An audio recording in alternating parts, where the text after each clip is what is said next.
MP Soyam Bapurao సమక్షంలో ఆదివాసులు భారీగా బీజేపీలో చేరారు. పట్టణంలోని వాగ్దేవి నగర్లోని ఎంపీ నివాసంలో బీఆర్ఎస్ ఆదిలాబాద్ రూరల్ మండల మాజీ కన్వీనర్ కొడప సోనేరావు ఆధ్వర్యంలో పలువురు ఆదివాసీ నేతలు యువకులు బీజేపీ తీర్థం పుచ్చుకున్నారు.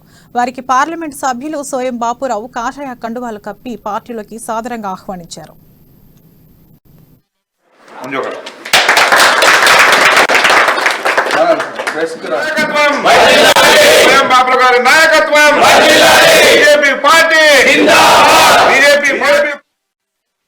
కష్టపడి పనిచేసిన ఆదివాసీలకు బీఆర్ఎస్ లో సరైన గుర్తింపు లేదని అడుగడుగున వారికి తీరని అన్యాయం జరుగుతోందని ఎంపీ సోయం బాపురావు అన్నారు. ఆదివాసీల అస్తిత్వం కోసం, అభివృద్ధి, సంక్షేమం కోసం బీజేపీ పాటుపడుతోందన్నారు. ప్రధాని నరేంద్ర మోడీ నాయకత్వంలో ఆదివాసీలకు పెద్దపీట వేస్తున్నట్లు తెలిపారు. దేశ అత్యున్నతమైన రాష్ట్రపతి పదవిని ఆదివాసీ బిడ్డకు కట్టబెట్టి ఆదివాసుల ఆత్మ గౌరవాన్ని మరింత పెంచిన ఘనత కేవలం బీజేపీకి దక్కుతుందని ఎంపీ చెప్పారు. అటు ఇటీవల మార్కెట్ కమిటీ చైర్మన్ పదవుల కేటాయింపులో తమకు ఎమ్మెల్యే జోగు రామన్న అన్యాయం చేశారని కొడప సోనేరావు ఆరోపించారు.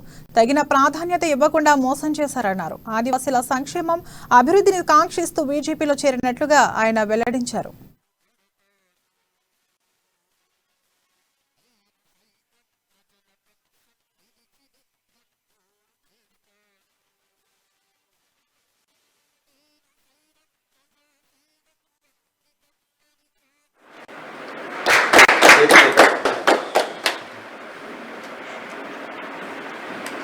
राठौड़ संतोष भीमपुर यूथ प्रेसिडेंट